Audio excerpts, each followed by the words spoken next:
How you doing, guys? This is Eric from RuleTheWasteland.com. First couple of you guys that rolling in. Looks like we got audio and video, but just let me know. Just be sure, because I am quite the not tech savvy troglodyte. It's funny because when I play poker, I'm an old man now, so I recently have to start wearing my Clark Kents.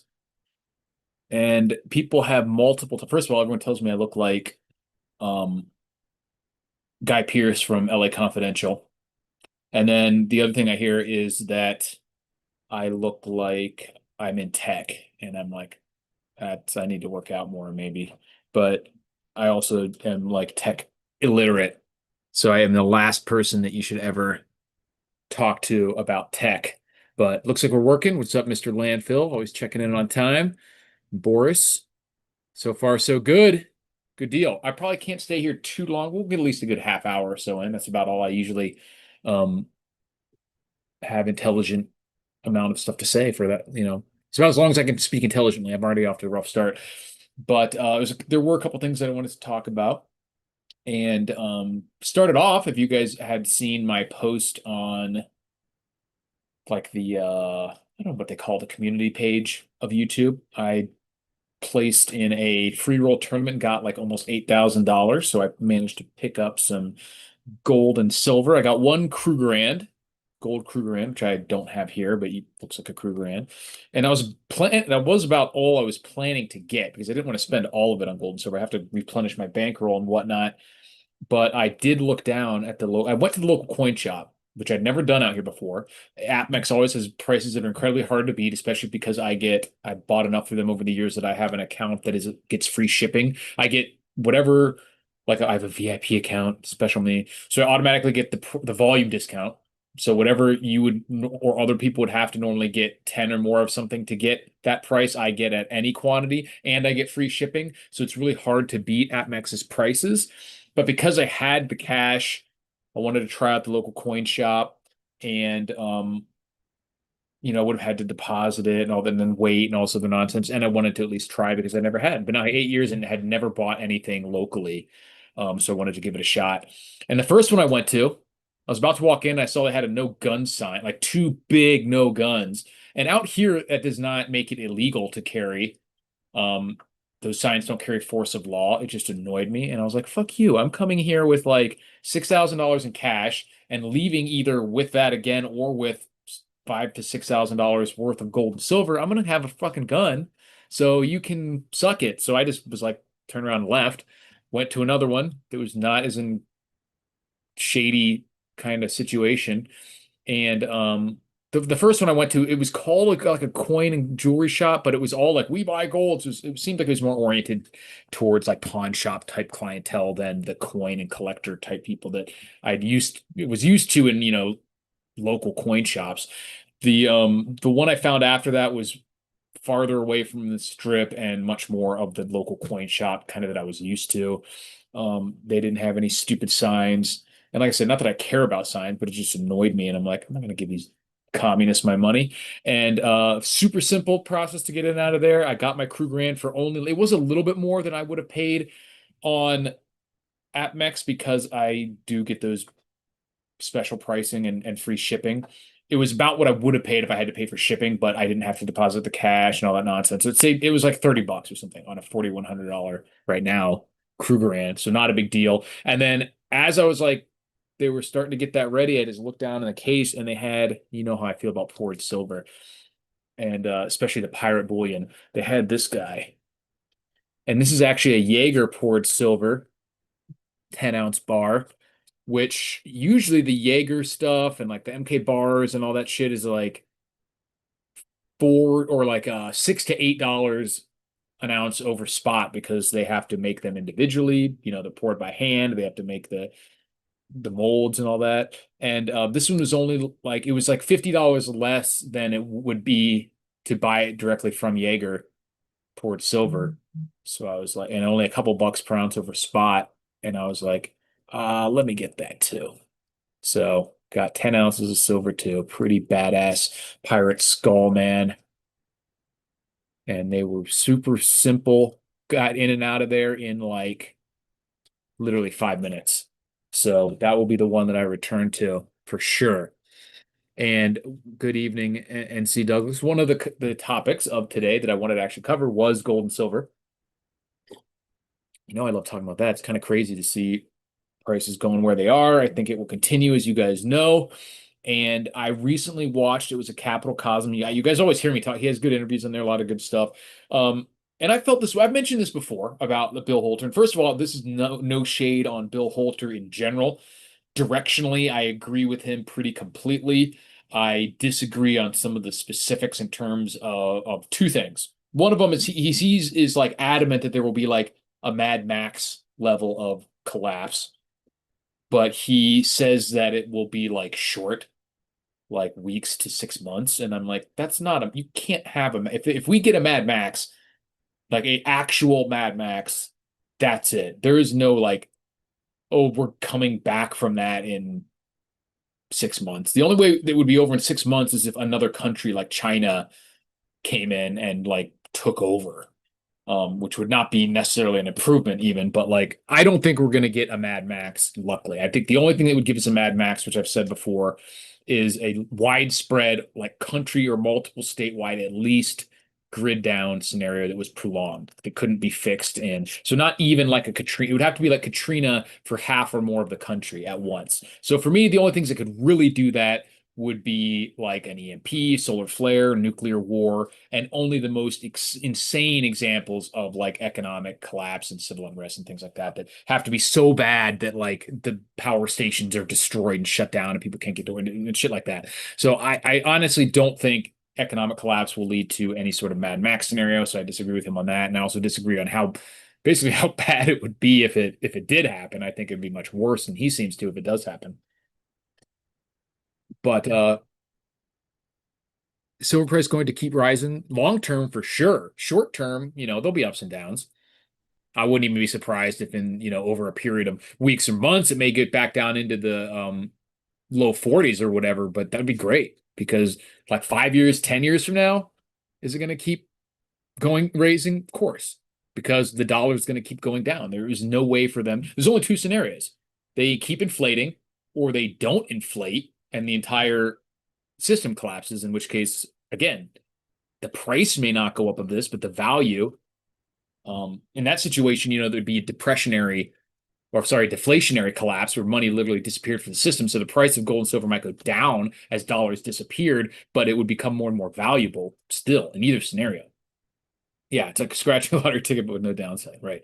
It's real. It is money. And that's the better way to think of it is that you are right now, we are invested in dollars, like it was a stock. And when we trade those for this, we're not buying gold and silver. We're selling those fiat dollars that we're currently long, and we're trying to put them and be long or just put our wealth back into real money instead. But one of the things that he said about the Bill Holder said about the silver that I disagree with, and I've talked about this before, and he's not the only one. I think that like the Rafi Farbers and the Phil Lowe's and those kind of have this view of it too, where there's going to be or potentially going to be this scenario where we are literally using gold and silver to trade directly with other people as like the primary method of commerce because the fiat system's dying. And that is just never going to fucking happen. And not only is that not going to happen on any large scale, he, in this most recent video that he's talking about, the specific point that I disagree with him is that they, he was talking about how, like the benefits of junk silver, which he's right about all that. Nothing he said about junk silver is really wrong. But the part that I disagree with him about is he said that like a 100 ounce bar will be useless because like, oh, everyone's gonna be trading with the dimes and they won't be able to tell and all the other reasons.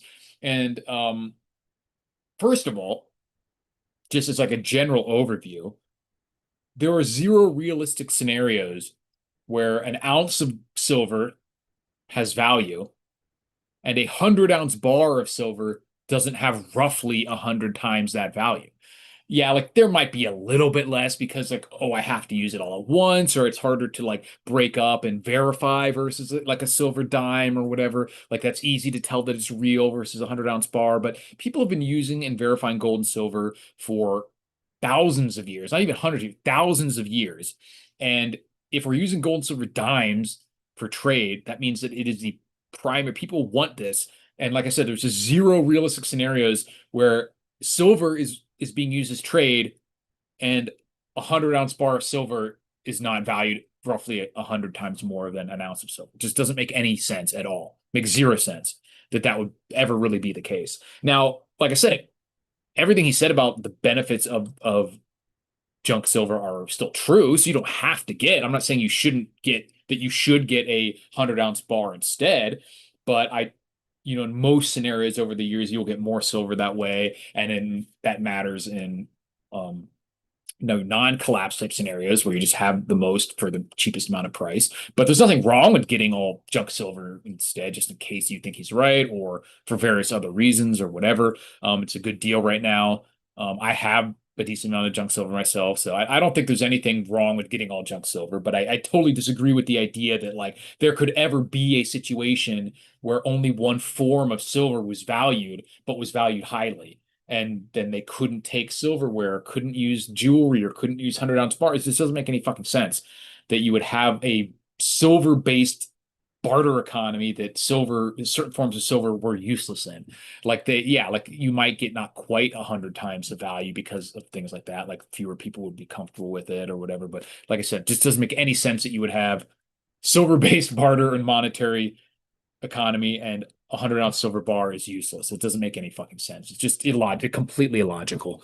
And there are plenty of ways you can just even like Clive Thompson has demonstrated. All you really need to figure out if gold and silver is real is an accurate scale and a bucket of water, and you can do a specific gravity test, um, and figure that stuff out pretty easily. And there's plenty of pawn shops and coin shops and everything else that are out there. And unless we get a true EMP, if there's enough of civilization left that you're even trading, people are going to be able to figure out if gold and silver is real. Those electronic devices will still be working, the scales, the magnet. There's all sorts of stuff you can do that would make people reasonably certain that your 100 ounce Apmex bar is not a fraudulent or something, and would make it roughly 100 times more valuable than just a single ounce of silver.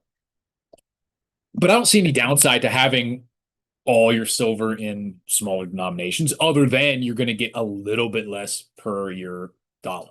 You're going to be paying a little bit more per ounce. But if that at all concerns you that he might be right about that, then don't bother getting the 10 ounce anything above a 5 or 10 ounce bar or whatever, and that's fine.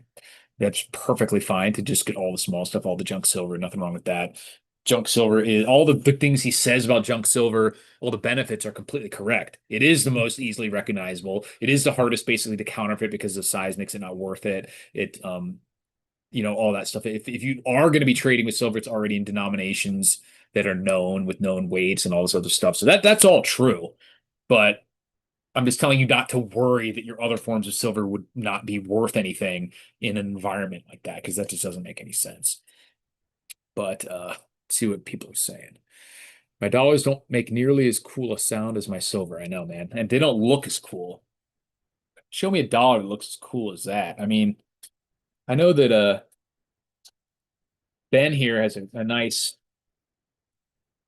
smirk. It's a pretty epic smirk. Disapproval. But compared to that, compared to pirate bullion, compared to my, what is this? My 1 gram Atmex VIP silver card. This is 1 gram of silver. Pretty cool. Then yeah, even his smug smirk holds no real value. This is the real stuff. You know what I'm about to say. Forged in the heart of dying stars. His properties have no equal, and I want all of it. So I would love to see the price go down. Some may call it junk, I call it treasure. Hell yeah, I call it booty. And I am definitely into the booty. Want as much of it as possible. I want to fill my hands with the booty. What else we got? We have potential shit going down in Venezuela. While at the same time, we have rumors of a peace deal being brokered, potentially accepted with Russia and Ukraine, probably non-consensually or begrudgingly, at least by Ukraine. But that's the way it has to be. They're willing to fight till the last of their people, it seems like, and beyond, as long as we're funding, as long as they can perpetuate the war, they don't care how destructive it is. The powers that be in Ukraine seem to not give a shit about how destructive it is for their actual people and their country, as long as they get to maintain control, maintain their grift, and all that. And so they're gonna fight to the till we stop funding them. And I think that is more beneficial for the Ukrainian people at this point, for us to say, no, we're not funding you anymore. And that would, if we literally did that, if NATO and the United States specifically said, that's it, no more weapons, no more missiles, no more dollars, the war would be over overnight. Like it would literally end on the spot. And that is our bargaining chip. Russia's has, many more cards in that they've, like I've said many times, they have already defeated the Ukrainian military. They're fighting NATO by proxy now, by like half proxy. And they're continuing to make ground. They're winning the war of attrition, and it's just going to continue that way. It's a very expensive, painful war of attrition for Russia, make no mistake, but they absolutely are winning it and have won it so far. So their leverage is that, combined with, to stop them, NATO and the US would have to go directly to war with Russia. Not just even this quasi proxy, not even a full proxy war, but like actual NATO troops, actual NATO assets, not just dollars, not just a few missiles here and there, but like all of it. Full on war with Russia, which would probably eventually need to lead to nuclear war. And regardless of the people who say like, oh, we could beat Russia. Yeah, I mean, probably. But like, what does that mean? You have to think about, what are you actually gaining here? Is NATO, or Ukraine is not even a NATO country. There's nothing about Ukraine that is worth us risking and potentially sacrificing our entire country and many European countries and risking the horror and desolation of nuclear war, when this was like a corrupt shithole, and it was in no small part instigated by Western failure to hold up agreements, even if they weren't overt treaties. There were many agreements that were made with Russia that NATO and the US did not stick to. And I've never bought, you guys know, I've never bought the idea that if we basically concede Ukraine, that they will just continue and try to take over all of Europe. It doesn't, that's not true. And even if it were true, then we have to fight them anyway. And it might as well be directly when they invade Europe or something like that. White spaces, we are funding it for a bunch of different reasons. They laundered money, gain of function, and they had to dump more dollars in the world economy, and they could not do it. Yeah, I mean, those are all true too. And they're all bad reasons. They are the reasons, but they're terrible reasons to risk nuclear war with Russia. And that is the only next step. If Ukraine is continued to be supported, that is just the ultimate step, is war with Russia directly, and that's not worth it. Certainly, if we don't think that those things are worthwhile, which I don't. Yeah, Zelensky will fight to the last Ukrainian that they allow him to capture and forcefully conscript, but he can't even do that if we cut off his money and munitions.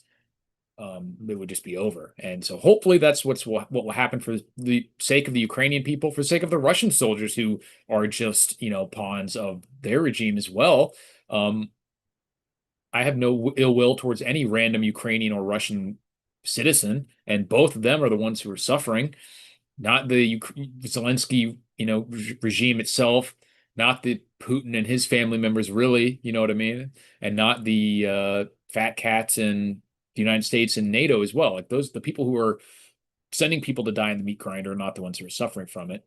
So, hope the only realistic scenario of the death stopping over there is if Russia is actually basically conceded to by Ukraine. Like Ukraine has to reach some kind of surrender with terms that is acceptable to Russia. And apparently that's what this deal is offering. Russia has originally, they said it was something that was like Russia was amenable to. Now they're saying it was a deal that Russia actually created themselves. Doesn't really matter, because like I said, they're the ones who hold the more significant cards in my mind, about whether to continue it or not. It really comes down to them. because they're already shown they're already at war, they're willing to continue it. And so they're the ones who have final say in whether they but also we have veto power. We can make Ukraine stop fighting by not supporting them anymore. So that it would be the smart thing to do is if it's a deal that actually makes sense, which from what I can tell, given the realities on the ground, this deal makes sense. They're not going to get anything, much better. And the United States should say, take this or we're out. In which case you lose anyway, and then you're just going to have to lose the entire country pretty much, probably, if that were the case. So they should hopefully make him take that deal. But there's some people that think everything that comes out is just a ruse and it's just buying time for them to, nuke each other. There are even some conspiracy, I don't even like the term conspiracy theorists, but there are some people theorizing that even all this buildup for Venezuela is not really for Venezuela. It's to build up our military to deal with Russia and or China. And we just are, making up the whole Venezuelan thing so they don't get spooked or advance notice that we're building this, that gives us a reason to say why we're doing this huge military buildup of various kinds or whatever. But I don't really think that's true simply because if we're doing it all over here, we would have to get it all over there anyway. So they would have advance notice. Like this is Russia. It's not Afghanistan. It's not North Korea. Like it's a different beast. And people don't realize to what extent that is true. If we were to actually go to war with them. And like I said, that doesn't mean we would win, that we would be the last person standing, but it does mean that it would be a incredibly destructive and painful and expensive and, expensive in money and lives and everything else battle that would be nothing like the US has seen even since World War II, like there was no one was going to hurt us over here. We didn't have to worry about like nukes and people blowing up our power plants and biological weapons and EMP or any of that stuff, aircraft carriers being destroyed and stuff like that. Like that was never a risk with any of these other conflicts. We got to fight on our terms for most of those, even in something like Vietnam, that was expensive, that wouldn't and huge loss of life. There's nothing like it would be a war with Russia or let alone and China. So hopefully that will fizzle out. If you want some predictions, I had some zany predictions I put on there. Our good old buddy Bo Polney says that the wars are over. So I always bring him up because it's fascinating to me, the whole like the people who talk about like basically say like it's a prophecy or biblical in some way, because like I've said before, you can't really bat even 900 if you're saying on your "Thus saith the Lord's" kind of thing, or that this is biblical, because like what does it mean if you only even get most of them right? And he doesn't even get most of them right. He gets a vast majority of his actual specific predictions wrong. He's had a couple that him and Greg Hunter, who I like all his interviews in general, but I'll like to make a big deal about several predictions. But like, and just because they're relatively big predictions, like Roe versus Wade will get overturned, but not unheard of. Not the only person making that prediction, certainly. And especially considering that if it's like 1 out of 100, and you're just shotgun blasting all these predictions out there, and one of them happens to come true, or something like gold and silver going up, right? Yeah, I'm saying that too. That's not really exactly a tough prediction. And all the real specific ones that he makes that are falsifiable and have a date are completely wrong. But let's see. Hopefully he is right about these three. The latest ones he made on the video they're very soon. They're easily falsifiable. I'm warming up my clicking button to put a red bar next to these on my prediction spreadsheets, but we've got these were made on the 19th, a mere 4 or 5 days ago, on Greg Hunter's USAWatchdog.com. He says the last 2 weeks of November, the markets will get wild to the downside. Something big will happen. That's certainly possible. I've been expecting a major decline in the markets for some time now, and I still do expect that at some point before the end of Trump's term, probably before the end of 2026. I thought it would happen before the end of 25, and it certainly might. So he could be right about that. I don't think that's a wild prediction, but it gives a very specific short time frame, last 2 weeks of November. So he has 1 week left on that. He says silver should be 68 to 70 or even higher by Thanksgiving. So he thinks silver will go up by about 50% in the next 5 days.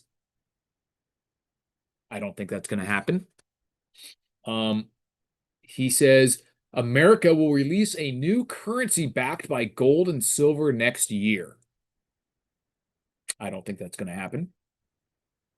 I think it's likely at some point in the next 5 years we will have to, certainly 10 years, but we'll have to adjust the monetary system in some way. I don't think they're going to use gold and silver backing. I think they're going to use other commodities. Probably one of the reasons they're going so hard after Venezuela is they want oil and natural gas and then just lock down the side of the world for the tumult that it's going to happen. I think they making a literal gold and silver backed currency, at least if it's purely gold and silver backed and not just a basket of commodities that include gold and silver, is it doesn't give them, they're not going to choose sound money unless they're absolutely forced to. That's my big problem there. And then he says, this is a little harder to falsify, but by the 4th of July, the world will know there is a God after the angel of death and a Red Sea miracle. So I don't know exactly what that's supposed to mean, but we'll probably know of it if it happens. If the entire world converts to Christianity by July 4th, I guess. So, but his big ones are gold and silver, or more imminent ones are gold and silver to 68 or 70 or even higher by Thanksgiving. And the last 2 weeks of November will have a wild downside to the market. Something huge will happen. So pretty interesting. And he still has yeah, so those are all goofy. But at the very least, I got to give him credit. Almost all his predictions are falsifiable. So he gets to go in my spreadsheet a lot, even though I know he's full of crap. And he's provably full of crap. I could probably figure out a percentage, 85% full of crap or whatever. And I'm phrasing it rudely, but just wrong. Just wrong. And the interesting thing though is that's not unique. That's not unique to Bo Polney to be wrong about everything. My spreadsheet has like 50 predictions on it and like 3 or 4 green ones. It is very, very difficult to make predictions, especially nowadays, that have a specific time element, are falsifiable, and like measurable in some way. And almost everybody who does that is just wrong in some way about it. Either the time frame's wrong, the specific metric is off, or they're just completely wrong, or something like that. You know what I mean? So goes to show if you're going off anything, X is going to be Y by blank date. Be very careful with trying to act on that kind of prediction. Predictions that either don't have a specific target or don't have a specific date are much more likely to be true. Harder to act on, of course, but much more likely to be true. So, for example, saying silver is going to be $70 by Thanksgiving, you could try to act on that and be completely wrong. But something that doesn't have a specific date tied to it, like silver is generally going to trend up over the next several years, that's a lot easier to act on and survive various outcomes. Because if you get some weird options that expire in a week and you're wrong about the date, you could lose the entire bankroll. Whereas if you just say silver is going to generally trend up, so I'm going to put money in silver, which is what I say, that's my prediction. You can survive. There's a lot more outcomes of the infinite possible outcomes. A lot more of them are going to result in you making money or at least keeping most of your money. So try to narrow your actions, broaden your actions to include as many of those as possible. What's up, Brian Hickenbottom? I haven't seen you here in a while, man. Thanks. Welcome back. Welcome back. I don't know if you've just been lurking and not commenting, but good to see you show up. Yeah, Bo Polney, I believe, is kind of crazy, but he is. For me, the crazy part is like, what is happening in your brain that you are not like? I'm just jotting. I'll watch a Greg Hunter video, jot these things down, and see that was wrong. That was wrong. That was wrong. That was wrong. That didn't happen. that kind of happened. Okay, that one is right. That was wrong. That was wrong. That was wrong. And then like to just continue to put out books and stuff about this, making these very specific, pretty dramatic predictions that are just wrong, wrong, wrong, wrong, wrong. And then going when someone brings it up, just point to the one that you got right, or something that like Bitcoin went up in this quarter. I'm like, okay, you and like 50 other people predicted that. Like, good job, you got one right. But like, what's the point of picking one? If like all of us could make 100 predictions and get one or two of them right, most likely. So that doesn't mean anything to me. So I don't know what goes through their head. They're either a complete scam artist or they're delusional. There's only two real options there. I don't know which it is with him, but it's one of those two.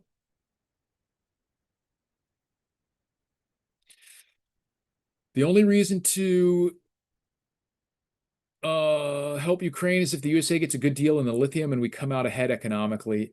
Yeah, but we don't even need to do that to get like it's not worth it.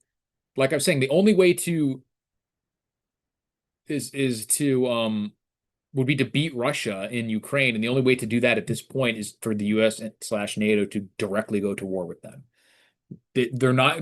There is no realistic path where no, regardless of the amount of money or missiles we give Ukraine, that they can beat Russia without us. I mean, unless we give them like nuclear weapons, in which case like Russia's not retarded, they would just nuke us too. If like Ukraine nuked Russia or something like that, then they would just go ham on all of us and all of NATO anyway. So they know we're not fooling them with crap like that. So there is no real way for us to like do that. And rare earths, like everyone's saying, rare earths are not particularly rare. They're concentrated in certain areas of the world. But the main problem with rare earths, I think Doomberg just talked about this in one of the interviews, is that the who is willing to put up with the kind of like downsides and pollution and all that, doing all the processing of all these rare earth minerals. And that's kind of one of the things that a lot of these people who I appreciate it, Brian. Thank you for the super chat. But a lot of these people, even these AI like super bulls who think that AI will be able to like just fix all the problems, is that AI is not going to be able to make it not rough on the environment to process all this stuff. So like you're still going to have pollution and all these other things that are a result of massively producing batteries and rare earths and huge fields of solar panels. Like Elon Musk must be like, it's easy. We just cover a quarter of a state with solar panels and replace it every 15 years. And you don't have to use nuclear energy. Like, what? That would be way harder on the environment than the. Have you seen those pictures of like 20 years of nuclear waste? 20 years of nuclear waste from, so we're talking like a nuclear power plant that could power an entire city, big city, probably here like Vegas. The waste from 20 years of that could fit inside like a normal gas station type like footprint. Like it's like 50 of these little like concrete cisterns, like a half an acre or something every 20 years versus like all the mining that would have to be done for all the rare earths and all the metals for all the and the production and the transport and then the land itself to build a fucking that millions of acres out in the middle of the desert or whatever for solar panels and the constant cleaning of them and repairing of them and then eventual replacement of them and all that material, the mining and the manufacturing again of all that. Like it's never gonna work out to where that is a better cost benefit analysis when the entire picture is factored in than fission or let alone fusion if they ever get there. But yeah, so that's how I feel about most of that. Yeah, Venezuela is all about the black gold. Certainly seems that way. Yeah, rare earth is super polluting, exactly. The processing mostly, but also the mining and everything else. They're trying to poison us by any means necessary. I don't really buy that kind of like, I mean, for that to be true, it would really have to be like the reptilians or something, because like the people who think that the like all these releasing COVID was 100% on purpose and everything, like they have to live in this world too. And if they're blotting out the sun and chemtrailing everything and poisoning the waterways and adding weird genetic mutations to the vaccines and all the cattle and the crops and everything. Like, how are they escaping this? How's anyone escaping that? So for that to be true, for them to be purposefully trying to corrupt everything in a way that poisons and mutates us and whatever, they would have to be immune from it. In which case, it would have to be like reptilians or something, and not just live in an enclave, because you can't piss in one end of the pool and try to stay in the other and not get piss on you. Yeah, all these things are people, not like the White Space Marine says. Yeah, they would rather kill a ton of birds, a windmill, burn the crap out of acres of land. So yeah, because people are not good at evaluating risk and looking at the actual big picture holistically at all the inputs and everything. And it's the same type of like gaps you see in people's logic at any level. If you go walk into a city council meeting, you'll see the same types of retardation. It'll be about smaller issues. But like I said, I've been in rooms with McDonald's managers and I've been in rooms with generals. And it's the same type of logical flaws that you see at every level. And I have just my model of the universe is that that doesn't change if we just go up one or two more levels to senators and presidents and prime ministers. That doesn't just somehow magically these people are doing it with a much better ability. In fact, they seem much worse at it. The type of people who actually get to those levels seem like they're worse at looking at the whole picture. In fact, somebody like Trump, one of my things that I've noticed about him is that the reason he seems to do so many weird things that aren't necessarily flip-flopping, but like go against what he said before, is he's very bad about looking at a thing and not taking anything else into account. Just focusing on that and being like, we can fix that by doing this. And I used to work for a guy who was like that, who was very good. He was good at all the things I was bad at, very like type A driven business and entrepreneurial type guy. But the problem would be he would, if you're saying this is, he would focus on one metric and just do everything, everything, everything to get that metric up. And I'd be like, we can't do this, overall. Like we could do this if we sacrifice everything else, and then everything you like just focus everything on that one metric, ignoring everything else until that metric got to where he wanted. And then predictably everything else would be not doing so great or not being to where he thinks it should be. So then he would like turn his eye of Sauron on that and then focus on that and be like, "Ugh," and eventually he would get all these, but it's just a constant battle to like, which thing is he looking at right now that he's hyper focused on? And so like this H-1B stuff. So he'll come in and the tech people will say, we need to keep wages down and we need to do this to be competitive with China. And be like, what can we do? All right, we'll bring in cheaper labor. And then he'll go over and the people will be like, what are you doing? You're destroying the culture of our country. You're hurting the wages for these people. So then he'll say, oh, let's fix this metric. And then it just go exactly against the other thing that he was just working on. And I see that problem a lot. And Trump's really bad at it. Um, and to me, that's just even more evidence that we're not dealing with like overarching conspiracy. And that's not to say these people aren't doing nefarious things, that they care about us at all, because they certainly do not. But I think it's much more simple and pedestrian and boring and pathetic than if they really did have an overarching plan to poison us all and terraform the earth to be good for the reptilian people or whatever.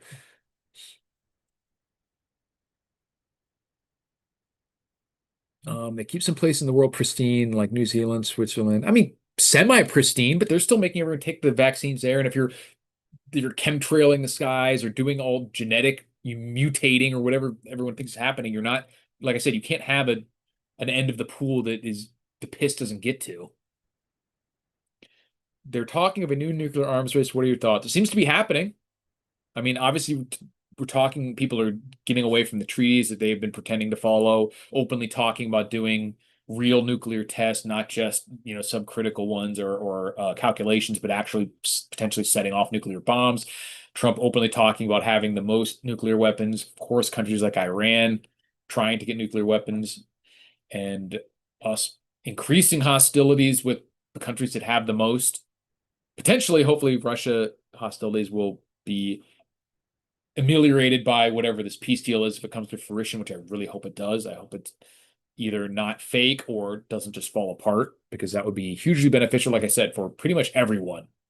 And as much as I know the NAFO type people are like, no, you can't give in. And I'm like, you have lost. It does not help you to deny reality.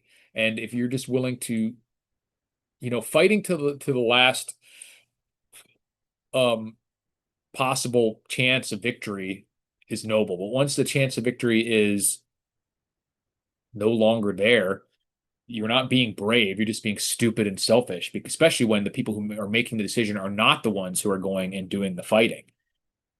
They're just willing to sacrifice other people's children for their cause just to not lose their money and their status and their pride or whatever. So they have not.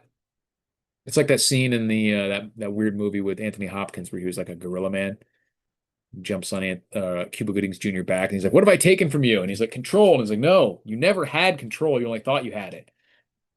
I took your illusions. That's all they really have to give up is their illusions. They're not actually giving up anything. They've already lost it. They don't have anything to give up anymore. It's not theirs. It's completely dependent on the US and Russia. So hopefully that will, like I said, they will end that and it'll save a lot of Russian and Ukrainian lives and end the potential risk that it could pose for even American and European lives if it were to escalate with Russia.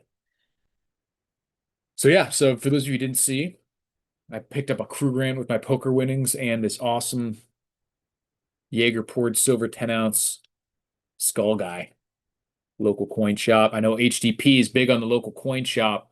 So I finally went to the one, got some stuff. Still a little more expensive than this was actually cheaper than I could get online.